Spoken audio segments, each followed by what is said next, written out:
नमस्कार, मैं हूं डॉक्टर शिखा अग्रवाल। मैं इंदिरा आयुर्वेद की रतलाम ब्रांच में as a consultant gynaecologist practice कर रही हूं। आज हम बात करेंगे किन कारणों से बेसिकली निसंतानता होती है।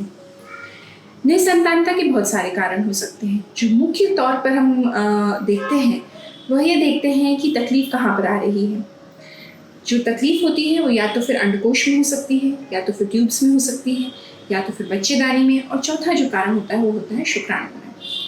अगर हम बात करें अंडकोश में, तो अंडकोश में मूलतः 3 कारण होते हैं जिसके कारण प्रेगनेंसी नहीं लग पाती।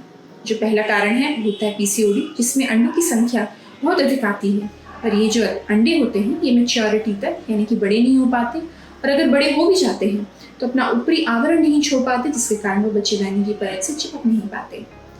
जो दूसरा कारण ये होता है कि अंडकोश में जो अंडे हैं उनकी बहुत अधिक कमी होती है, जिसे हम प्री मैच्योर ओवेरियन फेलियर कहते हैं। जो तीसरा कारण है उसे हम चॉकलेट सिस्ट यानी एंडोमेट्रियोसिस कहते हैं। इसमें जो अंडों की क्वालिटी होती है वो बहुत ज़्यादा डिग्रेड हो जाती है, जिसके कारण प्रेगनेंसी लगने में दिक्कत आती है या तकलीफ होती है।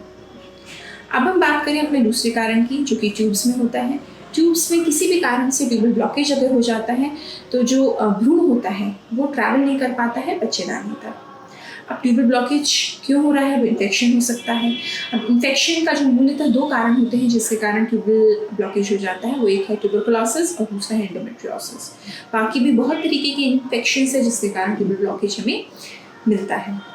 जो तीसरा कारण होता है वो होता है बच्चेदानी में। बच्चेदानी में या तो फिर जो अंदर की परत है यानी कि जो एंडोमेट्रियम है वो डेवलप नहीं कर पा रही है, जिसके कारण बच्चा चिपक नहीं पा रहा है, और अगर चिपक भी गया है तो वह टर्म तक यानी कि आगे प्रेगनेंसी बढ़ नहीं पा रही है। या तो फिर जो बच्चेदानी है वह बहुत उबड़ खाबड़ है, यानी कि उसमें बहुत सारे फाइब्रॉइड्स हैं, रसोली है, जिसके कारण बच्चेदानी बच्चे को कैरी नहीं कर पाती है और प्रेगनेंसी लग नहीं पाती है।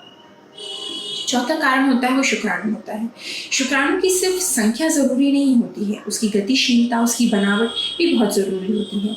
अगर संख्या या गतिशीलता में कमी है तो शुक्राणु अंडे तक पहुंच ही नहीं पाएगा, ट्यूब तक पहुंच ही नहीं पाता, तो प्रेगनेंसी नहीं लग पाती। या फिर उसकी बनावट खराब होती है, तो जिसके कारण अगर अंडे और शुक्राणु के पास पहुंच भी जाता है तो भी वह उसका फ्यूजन नहीं हो पाता है, वो उसको प्योर्स नहीं कर पाता है और प्रेगनेंसी नहीं लग पाती है। अब हमें देखना यही होता है इन 4 कारणों में से किस कारण से आपकी प्रेगनेंसी नहीं लग पा रही है, उसके अकॉर्डिंग हम इलाज करते हैं। Thank you.